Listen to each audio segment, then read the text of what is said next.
असणारे मंत्रिमंडळातील माझे सहकारी डॉक्टर शिंदे, धनंजय मुंडेजी, शिवाजीराव गर्जे, काजीजी, अविनाश आदी, सर्व पत्रकार आणि माझ्या तरुण मित्रांनो, एकंदरीतच काल नेहमीच्या प्रथेप्रमाणे मंत्रिमंडळाची बैठक झाली। त्याच्यामध्ये काही महत्त्वाचे निर्णय मुख्यमंत्र्यांच्या नेतृत्वाखाली महाविकास आघाडीच्या सरकारमध्ये काल घेण्यात आले। परंतु हे सगळं होत असताना आपल्याला सगळ्यांना माहिती आहे की राज्यामध्ये सध्या थोडंसं ज्या भागामध्ये ऊस आहे, उदाहरणार्थ जालना, बीड, नांदेड आणि लातूर, उस्मानाबादच्या काही परिसरामध्ये तिथं ऊस आहे। त्याच्यामुळे लोकांच्या मनात आणि काही सातारा जिल्ह्यात पण आहे, तिथल्या लोकांच्या मनात जिथं ऊस आहे तिथं अशी भीती वाटते त्यांना, पुण्यामध्ये काही थोडंफार आहे की आपल्या ऊसाचं काय होणार। पहिल्यापासून महाविकास आघाडीच्या सरकारने हा ऊस वेळेमध्ये नेण्याच्या करता प्रयत्न चालवलेले आहेत। गळीत हंगाम लांबलाय, ऊसाचं क्षेत्र प्रचंड टनेज वाढलंय, त्याच्यामुळं एप्रिल एंड पर्यंत पण ऊस सगळ्यात संपला नाही आता।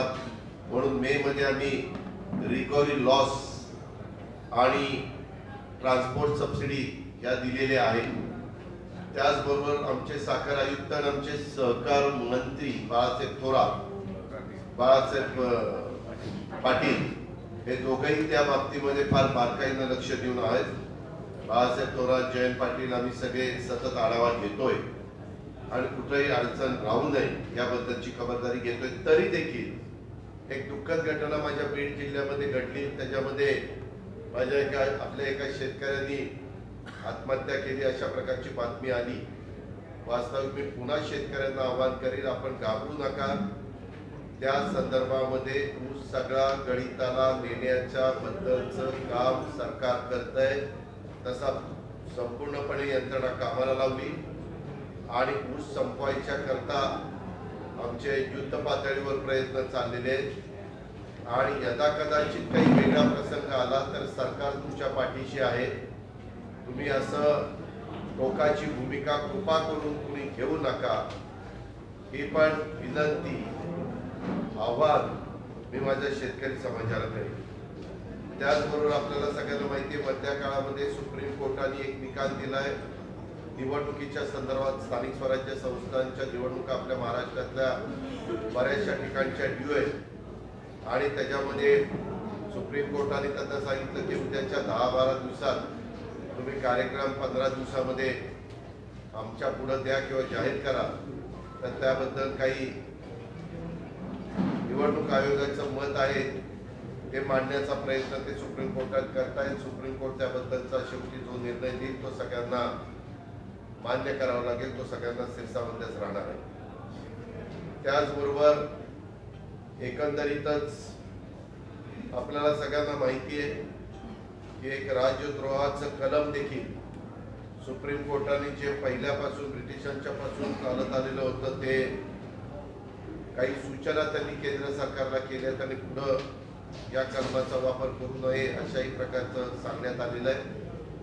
शेवटी आपल्या घटनेमध्ये, आपल्या संविधानामध्ये, आपल्या कायद्यामध्ये ज्या काही वेगवेगळ्या यंत्रणांना वेगवेगळा अधिकार दिलेला आहे, तशा पद्धतीने सुप्रीम कोर्टाने दिलेल्या अधिकाराचं आपण पालनच करत असतो।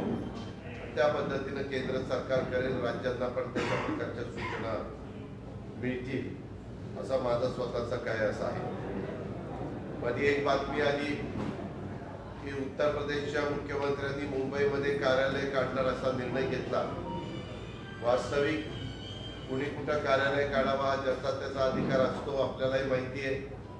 जसं आपण दिल्लीमध्ये महाराष्ट्र सदन किंवा इतर वेगवेगळ्या राज्यांची सदनं आहेत, आपल्या नव्या मुंबईमध्ये देखील इतर राज्यांचे वेगवेगळे काही सदनं काढण्यात आलेली आहेत। आपल्या महाराष्ट्रामध्ये तर उभ्या भारतातनं बरेच लोक येतात, त्याच्यात नॉर्थचे असतात, साऊथचे असतात, उत्तर प्रदेशचे असतात, बिहारचे असतात आणि त्याच्यामुळं काही वेगळ्या पद्धतीचा मनामध्ये कल्पना ठेवून यूपी सरकारने तो निर्णय घेतला असेल, त्याला काही विरोध करायचा आमचं काही कारण नाही। आम्हालाही उद्या जर वाटलं तर आम्ही पण उत्तर प्रदेशमध्ये जाऊन कार्यालय त्या ठिकाणी काढू शकतो। पण एकंदरीत लोकांनी त्याच्यातनं गैरसमज निर्माण करून घेण्याचं कारण नाही, घाबरून जाण्याचं कारण नाही. त्या संदर्भामध्ये आपल्या भारतामध्ये कुठेही कुणालाही कार्यालय उघडता येतात, काढता येतात, घर पण त्या ठिकाणी घेता येतं. त्याची पण नोंद सगळ्यांनी घ्यावी आणि त्याच्यातून कुठला वेगळ्या प्रकारचा प्रचार आणि प्रसार देखील करण्याचं काही कारण नाही.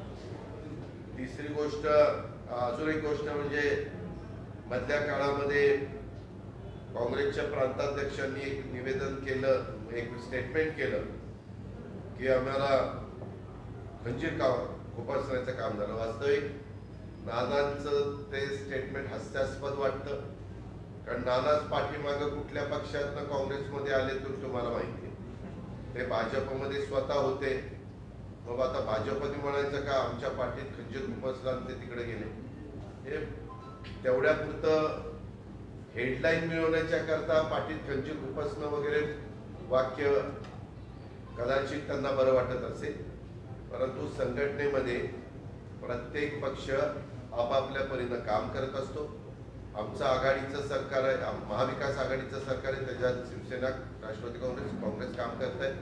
मागे देखील काँग्रेस आणि राष्ट्रवादी काँग्रेस काम करायचं, परंतु राज्य स्तरावर, देश स्तरावर निर्णय घेत असताना राष्ट्रीय पातळीवरचे नेते निर्णय घेतात, राज्य पातळीवरचे नेते निर्णय घेतात. जिल्ह्यांच्या मध्ये अनेक ठिकाणी वेगवेगळ्या प्रकारच्या घटना घडतात. तिथली राजकीय परिस्थिती, तिथली भौगोलिक परिस्थिती, तिथं वातावरण योग्य सर्वांच्यात राहण्याच्या करता सर्वच राजकीय पक्ष जे आम्ही आघाडीमध्ये एकत्र आहेत त्यांच्यामध्ये समन्वय असला तर हे प्रश्न निर्माण होत नाही. माझे जर काही उदाहरणं द्यायची म्हटलं तर काँग्रेसनी पण काही तालुक्याच्या ठिकाणी, जिल्ह्याच्या ठिकाणी भाजप बरोबर पण संधान बांधलेलं आपल्याला माहिती आहे. मी त्याला फार महत्व देऊ इच्छित नाही, पण जबाबदार नेत्यांनी वक्तव्य करत असताना आपल्या वक्तव्याचा कुठं काही वेडावाकडा अर्थ निघून वेडावाकडा परिणाम होणार नाही याही बद्दलची काळजी घ्यावी. काँग्रेसला काँग्रेस पार्टी वाढवण्याचा अधिकार आहे, राष्ट्रवादीला राष्ट्रवादी वाढवण्याचा अधिकार आहे, शिवसेनेला शिवसेना पक्ष वाढवण्याचा पूर्णपणे अधिकार आहे. पण हे सगळं होत असताना आत्ताच्या घडीचं परिस्थिती लक्षामध्ये घेता हे तिघं एकत्र आले तरच बहुमताचा आकडा 145 पार करता येतो आणि सरकारमध्ये राहून जनतेची कामं करता येतात. याही गोष्टीची नोंद सर्वांनीच घ्यावी असं माझं स्पष्ट मत आहे. त्याबद्दल राज्य स्तरावर आमची मध्ये मुख्य पवार साहेबांनी बैठक घेतली होती.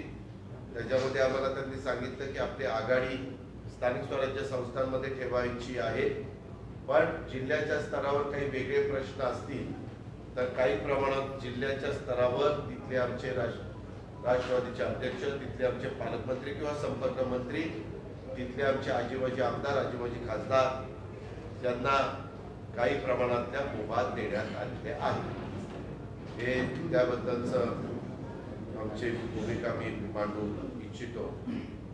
आता ह्याच्या व्यतिरिक्त आपल्याला काय विचारायचं असेल तर विचार. कुठेतरी वाटतं का की नाना पटोलेंनी जे वक्तव्य केले ह्याचा परिणाम एकतर राज्यातल्या महाविकास आघाडी सरकारवर होऊ शकतो, कारण ते म्हणतात आम्ही हायकमांडला अशा पद्धतीने सांगू आणि ज्या पद्धतीने त्यांचं पुन्हा हे वक्तव्य आहे की याआधी आमचे नगरसेवक फोडले होते, मालेगावचा त्यांनी उल्लेख केला, वारंवार राष्ट्रवादी आम्हाला ज्या पद्धतीने वागवते, आम्ही हायकमांडला सांगू आणि आता पाठीत खंडित करू.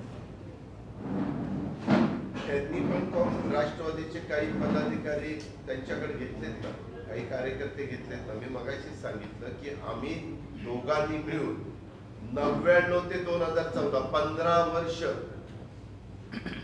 सरकार चालवलं आघाडीचं. त्याही काळामध्ये काही जिल्ह्यामध्ये आम्ही एकमेकांच्या विरोधात उभं राहायचो, काही भागामध्ये आम्ही एकमेकाचे कार्यकर्ते एकमेकाच्या पक्षात घ्यायचो. जर एखादी व्यक्ती राष्ट्रवादी सोडून काही त्यांचा गैरसमज झाला म्हणून दुसऱ्या पक्षात जाणार असेल आणि ते इतर ठिकाणी जाऊन विरोधी पक्षाची ताकद वाढणार असेल, त्यापेक्षा आमचे जे मित्र पक्ष आहेत तिथं गेले तर त्याच्यात वाईट वाटायचं काही कारण नाही. तसं त्यांच्यातले पण काही विरोधी पक्षात न जाता आपल्या आघाडीतल्या मित्र पक्षांमध्ये गेल्यानंतर त्यांनी पण ती समंजस भूमिका घेतली पाहिजे. कारण शेवटी आपली आघाडी एकजूट राहिली पाहिजे हा त्याच्यातला मतितार्थ आहे. मनसे प्रमुख राज ठाकरे आणि त्यांचे नेते बाळा नांदगावकर यांना जीवे मारण्याच्या धमक्या आल्या आहेत. मुस्लिम संघटनाकडून या धमक्या आलेल्या आहेत असं त्यांनी म्हटलंय. त्यांनी अधिक सुरक्षेची मागणी केलेली आहे. याबद्दल बाळा नांदगावकरजी आमचे गृहमंत्री म्हणजे सरकारचे गृहमंत्री दिलीप वळसे पाटील साहेबांना भेटले. त्यांनी त्याच्याबद्दलची त्यांना माहिती दिली.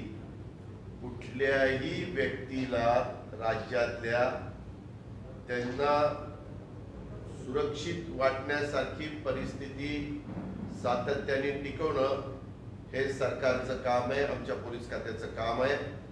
त्यामुळं गृहमंत्री निश्चित त्याच्यामध्ये लक्ष घालतील की काय पत्र आलंय, कुठून आलंय, कोण त्याच्या मागे सूत्रधार आहे याची माहिती घेतील. आणि आपली एक राज्याच्या स्तरावर कमिटी असते, त्याच्यामध्ये सगळे वरिष्ठ अधिकारी असतात आणि ते ठरवतात की बाबा कुणाला आपल्याला संरक्षण दिलं पाहिजे, कुणाला पोलीस बंदोबस्त त्या ठिकाणी दिला पाहिजे. आणि तशा पद्धतीने आजपर्यंत आपण करत आलेलो आहे. त्याबद्दल योग्य निर्णय दिलीप वळसे पाटील घेतील याबद्दल मला विश्वास आहे. काँग्रेस पक्षाचं चिंतन शिबिर आहे आणि त्या चिंतन शिबिरमध्ये ज्याप्रमाणे भंडारा आणि गोंदियामध्ये घटना घडली, पाटील खंजीर खुपसले आहे असं ज्याप्रमाणे वक्तव्य नाना पटोले यांनी केलं, त्याचं एक पूर्ण शेड्यूल घेऊन ते सोनिया गांधीला भेटणार आहे. आणि चिंतन शिबिरमध्ये सर्व नेत्यांना सांगणार आहे की महाविकास आघाडी सरकारमध्ये आमच्यासोबत धोका होत आहे, आपल्याला काहीतरी वेगळा मार्ग. शिबिर हे देशाचं आहे का भंडारामध्ये? चिंतन शिबिर देशाचं आहे, पण त्यामध्ये ते मुद्दे मांडणार आहे. मुद्दे मांडायचा अधिकार शिबिरामध्ये प्रत्येकाचा असतो. ते मांडतील, त्याची नोंद जी घ्यायला पाहिजे ती त्यांचे वरिष्ठ घेतील. वरिष्ठांना वाटलं की ह्याच्या संदर्भामध्ये आपण राष्ट्रवादीच्या वरिष्ठांशी बोलायची गरज आहे तर ते बोलतील. या घटना घडत असतात, त्या आज नाही घडल्या. या पहिल्यापासून मी तर 99 ते 2014ची उदाहरण तुम्हाला दिली. 15 वर्ष सरकारमध्ये असताना देखील आम्ही काही स्थानिक स्वराज्य संस्थांच्या मध्ये एकमेकांच्या विरोधात उभं राहिलो आणि काही वेळेस तर 99ला आम्ही एकमेकांच्या विरोधात उभं होतो. तीच गोष्ट 2014ला आम्ही एकमेकांच्या विरोधात उभं होतो. त्या घटना घडतात, घडू नये म्हणून सगळ्यांनी प्रयत्न केला पाहिजे. त्याबद्दल दुमत असण्याचं काहीच कारण नाही. आम्ही कधी घडून देत नाही. आम्ही कधी यांनी पाठीत खंजीर खुपसला आणि यांनी पाठीत तलवार खुपसली असलं कधी सांगत नाही. नाना पटोलेंकडून पुन्हा एक वक्तव्य आले की राष्ट्रवादी सत्ता पिसासू आहे, तर यावरती प्रतिक्रिया. दुसरी गोष्ट म्हणजे आता नाना पटोलेंनी सांगावं. आता नाना पटोले पूर्वी काँग्रेसमध्ये होते, काँग्रेस भाजपमध्ये गेले, भाजपासून काँग्रेसमध्ये आले. आता कशाला काय आपलं झाकली बूट 1.25 लाखाची सगळ्यांनी आपली ठेवावी. नंदुरबार असेल, धुळे असेल, एकंदरीत नागपूर वगैरे पंचायत समितीच्या सुद्धा निवडणुका आहेत. या ठिकाणी सुद्धा भंडारा आणि गोंदियामध्ये जो प्रकार झाला तो पुन्हा दिसू शकतो का, किंवा त्यासाठी काही आता तुमच्या सूचना असतील? तिथं आम्ही एकोप्याने लढा असं सांगणार, परंतु शेवटी तिथला अधिकार त्या त्या पक्षाच्या स्थानिकांना देणार. एकोप्याने जर एखाद्या ठिकाणी आमच्या 3 पक्षामधलेच दोघं एकमेकांच्या विरोधात लढूनच ती निवडणूक होणार असेल तर कार्यकर्ते मग कधी ऐकत नाही. शेवटी त्यांनाही वाटतं की आम्हाला संधी मिळणार आहे का नाही. संभाजीराजे आज वेगळी भूमिका जाहीर करणार आहे. आज त्यांनी म्हटलंय की ज्याप्रमाणे मराठा आरक्षण मिळालं नाही, सरकारही मराठा आरक्षणावर लक्ष देत नाही असं त्यांनी वारंवार आरोप केला आहे आणि त्यांनी आंदोलन पण केलं आहे. आज वेगळी त्यांची भूमिका असणार आहे. आज ते काय भूमिका जाहीर करणार आहे तुम्हालाही माहित नाही, मलाही माहित नाही. तुम्ही अनेकांनी त्यांना खोदून प्रश्न विचारले. ते ज्यावेळेस देवेंद्रजींना भेटायला गेले होते त्यावेळेस त्यांनी सांगितलं मला जे बोलायचं ते बोलू. थोडा धीर धरा, थोडा थोड्या वेळाने कळेल काय त्यांना बोलायचं. भाजपने एक व्हिडिओ ट्विट केला आहे शरद पवारांचा आणि त्यामध्ये शरद पवार हे नास्तिक आहे अशा पद्धतीने दाखवायचा प्रयत्न केला पाहिजे. तो केविलवाणा प्रयत्न आहे. तुम्ही जर पवार साहेबांची टोटली भाषण वाचलं, साहेबांनी एका कवीचा, तुम्ही नीट ऐका, कवीचा दाखला दिला. त्या कवीनं काय ते केलंय ते सांगितलं. यांनी काय केलं तेवढंच सांगून पुढचं सगळं कट केलं की असलं कशाला राजकारण करायचं. साहेबांनी एक उदाहरणाखातर ते सांगितलं की बाबा जे ब्रह्मा विष्णू महेश यांना मूर्त्या घडवण्याचं काम करतात त्यांच्याबद्दलचं त्या कवितेमध्ये जे काही वक्तव्य आलं ते सांगितलं. पुण्यामध्ये किडनी रॅकेटचा एक प्रकार समोर आलाय. रुबी हॉस्पिटलमध्ये जे ग्रँड डॉक्टर आहेत त्यांच्यावर देखील गुन्हा दाखल झालाय. काही दिवसांपूर्वी ससून हॉस्पिटलमध्ये देखील असेच प्रकार त्याबद्दल स्वतः सार्वजनिक आरोग्य खात्याचे मंत्री राजेश टोपेंनी हिअरिंग दिलेलं होतं. ते हिअरिंग त्यांनी ऐकून घेतलंय. आता त्याबद्दलचा निर्णय राजेश टोपे देतील.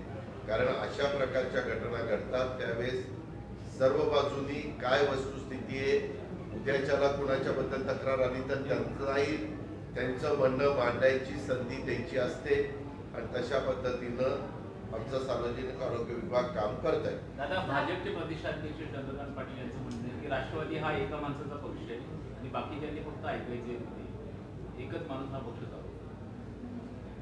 तुम्हाला एक माहिती का, बहुतेक ठिकाणी तीच परिस्थिती असते. शिवसेना फक्त बाळासाहेब ठाकरे हे शिवसेना चालवत होते, बाकीचे सगळे सहकारी त्यांना सपोर्ट करत होते. आजच्या घडीला जे भाजपचे राज्याचे अध्यक्ष म्हणतात त्यांनी किती कुणी सांगितलं तर तरी देखील नरेंद्र मोदी साहेबांचा करिश्मा आला म्हणून यांना सगळ्यांना संधी मिळाली. त्यांना ज्यांच्या बाकीच्या स्वतःमुळे संधी मिळालेली नाहीये. ही गोष्ट सगळ्यांनी लक्षात घ्यावी.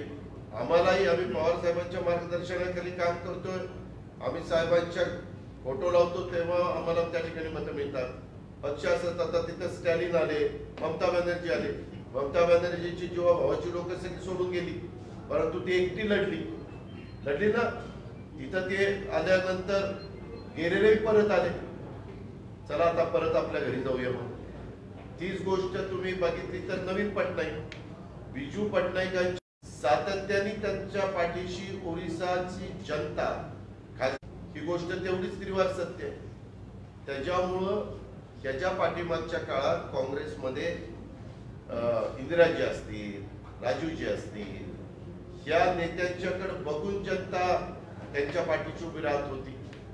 आता त्याच्यानंतरच्या काळामध्ये यांचं मोदी साहेबांचं करिश्मा वेगवेगळ्या राज्यामध्ये वेगवेगळ्या. आता तिथं जगमोहन म्हणून आमचे जगनमोहन याचे मुख्यमंत्री आंध्र प्रदेशचे, तर ते जगन रेड्डींच्याकडे बघून तो पक्ष सत्तेवर आला ना, YSRचा आला ना. तीच गोष्ट आपल्या तेलंगणामध्ये देखील एकट्या नेत्याकडे बघून हे केलेले. त्यांनी सांगितलेलं बरोबरच आहे. आम्ही कुठं चुकीचं आहे म्हणतो. त्यांच्या सूचनेला माझा अनुमोदन आहे. दादा, देवीच्या मंदिरामध्ये संभाजीराजेंना जाऊ दिलं नाही त्यामुळे आता एक आक्रमक पवित्रा कार्यकर्त्यांनी घेतला संभाजीराजेंच्या तुळजापूर. मी त्याची माहिती घेतली. त्यामध्ये ज्यांनी ते केलं त्यांना काहीतरी नियमावली ठरवून दिलेली आहे आणि त्याच्यातनं त्यांनी सांगितलं की उशीर झाला म्हणून ती वेळ संपून गेली होती. वास्तविक अशा ज्यावेळेस गोष्टी घडतात त्यावेळेस सगळ्याच गोष्टी अगदी नियमावर तंतोतंत बोट ठेवून चालत नाही.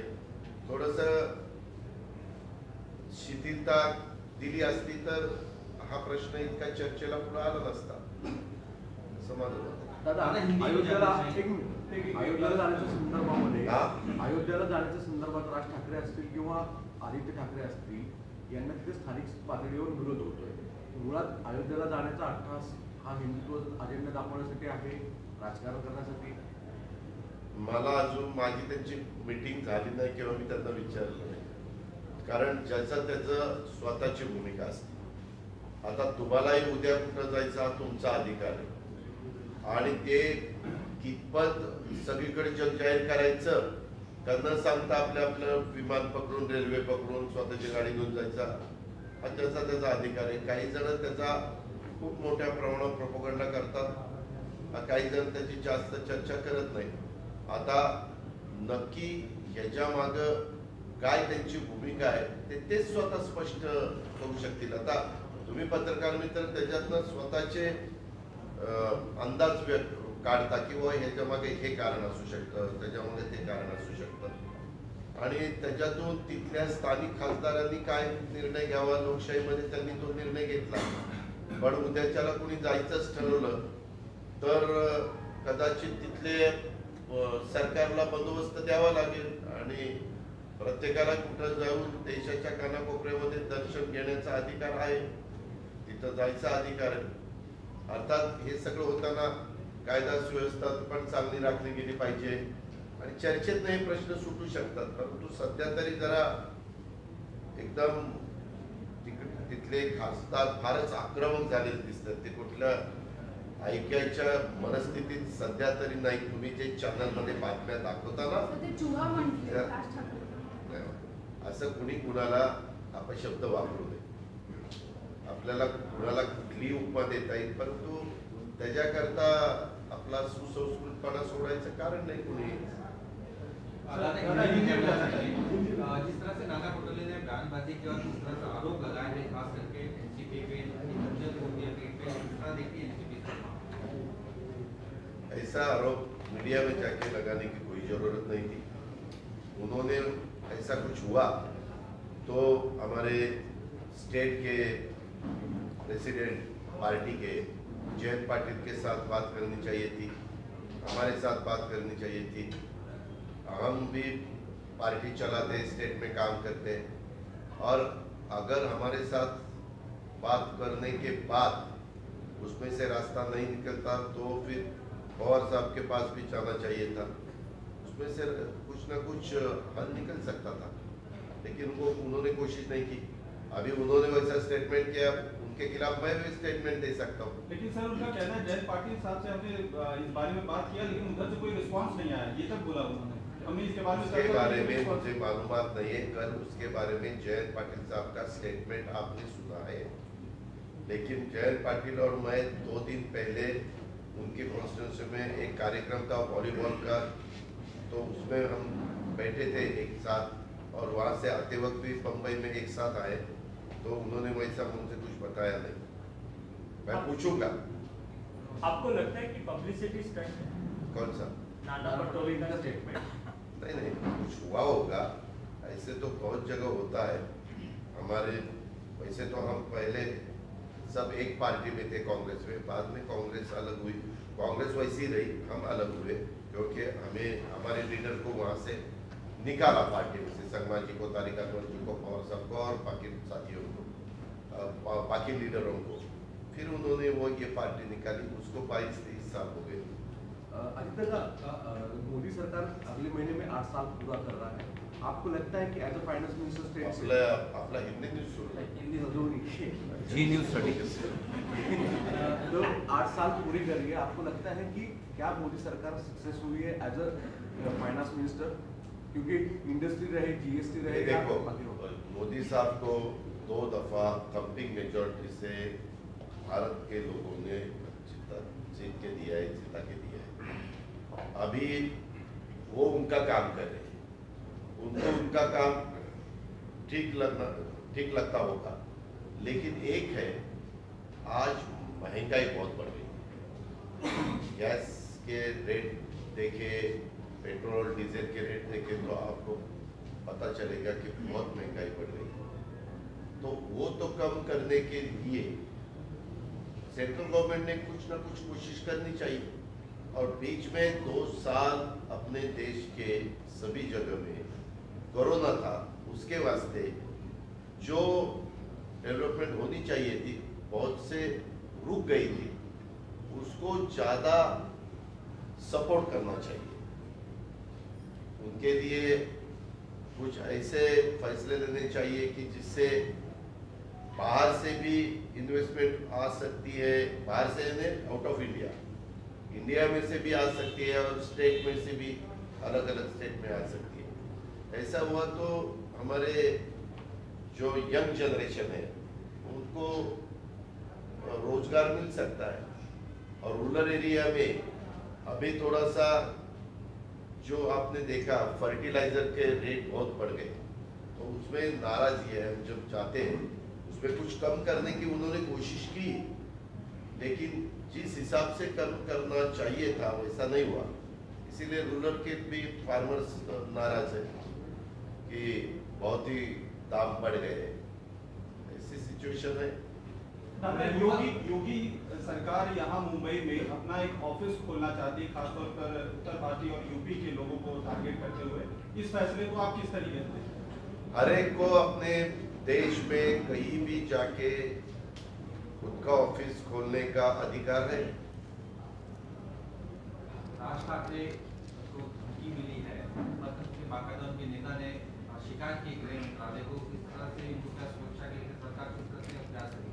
क्या उनकी सुरक्षा दी जाएगी? उसके बारे में हमारे home minister mister Dilip Walse Patil के पास वो लेटर लेके बाळा नांदगावकर एक स्टेट मिनिस्टर वो खुद गए थे। उन्होंने कंप्लेंट की, हमारे होम मिनिस्टर ने वो सुन ली है। उसके बारे में एक कमेटी रहती है, वो कमेटी के पास शायद उन्होंने वो लेटर दिया होगा, और क्या किसी को बंदोबस्त देना चाहिए, किसी को क्या करना चाहिए, कौन सी कैटेगरी में बंदोबस्त देना चाहिए, ऐसे कमिटी डिसिजन लेते, वो डिसिजन ले लेंगे। मगाशी तुम्ही जे मला सांगितलं त्याच्यामध्ये तुम्ही पहा, आता तुम्ही मग सांगितलं 8 वर्ष झाली वगैरे झाली, ही गोष्ट खरी आहे।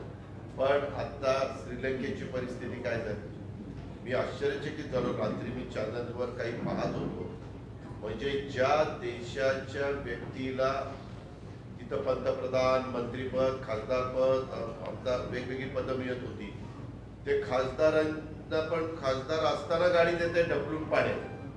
त्याच्यामध्ये कित्येक मंत्र्यांचे, कित्येक लोकप्रतिनिधींचे, पंतप्रधानांची घरं पेटून देत आहेत। आता तिथं कुणी जर बाहेर दिसलं तर गोळी झाडा अशा प्रकारचे आदेश दिलेले, फायरिंगचे। भयानक आहे। म्हणजे एका लोक चिडली की ते महागाई नाही की तिथं परकीय चलनच संपलंय। तिथं जे फ्युएल मिळायला पाहिजे, बाकीचे जीवनावश्यक वस्तू मिळायला पाहिजे, त्या मिळत नाही। असं वातावरण कुठंच होऊ नये। श्रीलंका पण आपल्या शेजारचं राष्ट्र आहे, आपले त्यांचे संबंध नेहमी चांगले राहिलेले आहेत। आणि नेपाळ असेल, पुन्हा नेपाळ श्रीलंका नव्हे तर देशातलं जगातले कुठलेही देश असले तरी अशा गोष्टी होत आहेत। आता ते युक्रेन रशिया अजून युद्ध संपेल, पण युक्रेनला आता मोठ्या प्रमाणावर अमेरिका मदत करायला लागलेली। काल पण खूप मोठ्या प्रमाणावर त्यांनी फायनान्शियली सपोर्ट जाहीर केलेला आहे। शेवटी असं एकमेकाच्या बद्दल वातावरण खराब करून, एकमेकाच्या विरोधात युद्ध करून हे प्रश्न सुटत नाहीत। हे प्रश्न चर्चेतूनच सोडले जातात। हे महात्मा गांधींनी अहिंसेच्या मार्गाने देखील दाखवून दिले ना त्या काळात। त्याचं खरं तर अनुकरण सगळ्यांनी केलं पाहिजे। ओबीसी आरक्षण को लेकर के क्या कुछ मंथन चल रहा है? सुनने में आ रहा है कि मुख्यमंत्री उद्धव ठाकरे शिवराज सिंह चौहान से बात करेंगे, आने वाले दिनों में चुनावी प्रक्रिया भी शुरू हो जाएगी। कल इसके बारे में कैबिनेट में थोड़ी बहुत चर्चा हुई, तब हमने सबने रिक्वेस्ट की कि इसमें महाराष्ट्र के चीफ मिनिस्टर ने मध्य प्रदेश के चीफ मिनिस्टर के साथ बात करनी चाहिए, क्योंकि मध्य प्रदेश में भी वैसा ही डिसीजन सुप्रीम कोर्ट ने उनके बारे में दिया है। तो अपने बारे में जो डिसीजन है वैसा ही उनका भी डिसीजन है। तो सब जो देश के स्टेट में चुनाव है, और उन्होंने खाली ऐसा नहीं कहा, मुझे लॉ डिपार्टमेंट और लॉयर कहते हैं कि ये सभी स्टेट को इसका बंधन है जो डिसीजन दिया है सुप्रीम कोर्ट ने।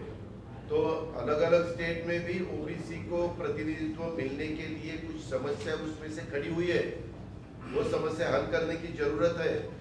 उसके लिए सेंट्रल गवर्नमेंट ने भी इंटरफेयर करने की जरूरत है। अगर सेंट्रल गवर्नमेंट को ऐसा लगा कि नया बिल आना चाहिए तो वो भी लाना चाहिए, उसमें कुछ बदल करना चाहिए अपने कॉन्स्टिट्यूशन में, तो वो भी करना चाहिए। सभी जगह से सोचकर डिसीजन लेना चाहिए, ऐसा मेरा कहना है। लेकिन बीजेपी तो आरोप लगा रही है कि आघाड़ी सरकार ने इनिशिएटिव नहीं लिया और इसी के कारण जो है एम्पिरिकल डेटा कलेक्ट नहीं हो पाया, और यही कारण है कि अभी एम्पिरिकल डेटा के कारण ऐसा हुआ। ऐसा महाराष्ट्र में हुआ, तो मध्य प्रदेश में कैसा हुआ? सब लोग कोशिश करते हैं, ऐसा कोई भी नहीं। गवर्नमेंट में जो भी बैठता है वो हमेशा सबको साथ लेके जाने की कोशिश करता है, उसके अलग अलग डिमांड्स जो पूरा कर सकते हैं उसको सपोर्ट देता है। लेकिन ये पॉलिटिक्स है, हम जब रूलिंग पार्टी में है तभी ये नहीं हुआ तो ये फेल हुए। और मध्य प्रदेश में अभी क्या हम हमने वैसे बात करने की कि मध्य प्रदेश गवर्नमेंट फेल कर, उससे बचा उनके साथ बात करके और बाकी साथियों के साथ बात करके अलग अलग चीफ मिनिस्टर को बात करके सब मिलके क्या प्रपोजल हम लेके जा सकते हैं, बड़े बेंच के सामने ले ज्यादा जो अभी 3 लोगों ने डिसीजन लिया तो उसमें बड़ा बेंच के सामने भी जा सकते हैं। मोदी सरकारला 8 वर्ष झाले आहे। मोदी सरकारला 8 वर्ष झाले। बीजेपी ने नारा दिया है कि अयोध्या में बाकी है, काशी मथुरा बाकी है। ज्ञान वापी का मामला सामने चल रहा है, क्या लगता है पूरे देश में सांप्रदायिक मामले को भड़काने की कोशिश की जा रही, मंदिर मस्जिद के नाम पे? ताजमहल को लेकर सर सुनवाई भी अलग अलग तरीके से सब अलग अलग ताजमहल ज्ञान वापी मैंने तो कल रात को सुना एक मेंबर ऑफ पार्लियामेंट बीजेपी के वो बोल रहे कि ताजमहल हमारा ही है। अभी इतने साल हो गए एकदम अचानक, और यंग लेडी है वो, लेकिन राजघराने की है और उनका कहना है अभी हर एक को अपना अपना जो भी उनको ठीक लगता है वो मुद्दा सामने रखने का अधिकार है। लेकिन एक आपने जो बताया वो सही है कि अभी का माहौल अगर देखे तो थोड़ा सा ये हम सब भारतीय है, इसी हिसाब से सबने काम करना चाहिए और वैसा नहीं देखने को मिल रहा है। कुछ अलग अलग स्टेटमेंट करके 2 कास्ट में कुछ ऐसा दरी निर्माण हो सकती है क्या, ऐसा कोशिश चालू है, लेकिन वो बिल्कुल गलत है। हमारे सोच तो यही है, हमारे चीफ मिनिस्टर उसी हिसाब से काम कर रहे हैं, हम सब उनको उसी हिसाब से सपोर्ट कर रहे हैं कि सब लोग ने मिलके काम करना चाहिए। Thank you sir, thank you.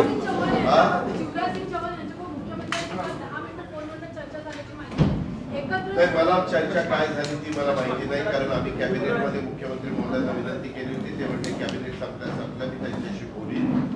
शेवटी सकारात्मकच काही निर्णय घेण्याच्या दृष्टिकोनातून चर्चा झाली असेल। रिव्ह्यू पिटिशन एकत्र दाखल करण्याचा महाराष्ट्र आणि मध्य प्रदेश त्याबद्दल 2 नेत्यांची काय चर्चा झाली मला माहिती नाही, तो अधिकार शेवटी मुख्यमंत्र्यांचा आहे, परंतु जो काही निर्णय घ्यायचा असेल तो निर्णय त्या ठिकाणी घेतला जाईल आणि मुख्यमंत्री महोदय त्याबद्दल पुरंदरच्या विमानतळाबद्दल शरद पवारांना अंदाज पडला की ते विमानतळ लवकरात लवकर व्हायला पाहिजे, नेमकं सध्या काय पुरंदरचं विमानतळ झालं पाहिजे असं पॉलिसी नाही कुठेही वेगवेगळी डेव्हलपमेंट झाली पाहिजे त्याच्याबद्दल दुमत असायचं काही कारण नाही, परंतु काही नवीन निर्णय होत असताना त्यामध्ये दुसरा मतप्रवाह काही जण असतं, काही जण विरोध करतात, इथं नको इथं नको इथं, कारण शेवटी हवाई उड्डाण मंत्रालय जे आहे त्यांनी त्याच्यात चेक करावं, डिफेन्स मिनिस्ट्रीने चेक करावं की बाबा कसे लँडिंग होणार आहे, कसे टेक ऑफ होणार आहे, ते करत असताना आपल्या इथं जे काही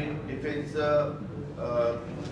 हे चालतं काम चालतं म्हणजे त्यांना ट्रेनिंग देण्याचं वैमानिकांना आपल्या विमानतळावर इथं कुठं अडचण येता कामा नये, या सगळ्या गोष्टी बघून मध्ये केंद्राची टीम पण आलेली होती, त्याच्यामध्ये चर्चा पण चाललेली आहे आणि त्या संदर्भामध्ये पालकमंत्री या नात्याने माझा पूर्णपणे लक्ष आहे, मी पूर्णपणे प्रयत्न करतो, फक्त मी कुठं जास्त स्टेटमेंट करत बसत नाही, कारण काही स्टेटमेंट केलं की तुम्ही विचारता ती जागा कुठे आहे, खाली आहे का वर आहे, डावीकडे आहे की उजवीकडे आहे, त्याच्यातून नवीन प्रश्न निर्माण होतात। त्यापेक्षा पुढच्या भवितव्याच्या दृष्टिकोनातनं आपल्या पुणे जिल्ह्याला कोल्हापूर, सातारा, सांगली, सोलापूर, पुणे, नगर हा सगळा जो टापू आहे त्यांना आंतरराष्ट्रीय दर्जाचं विमानतळ 24 तास खुलं असणारं झालंच पाहिजे, याबद्दल सरकार देखील तितकंच आग्रही आहे, कारण पुण्याचं विमानतळ अनेकदा सकाळी 10 पर्यंत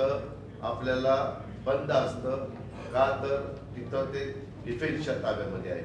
धन्यवाद। थँक्यू।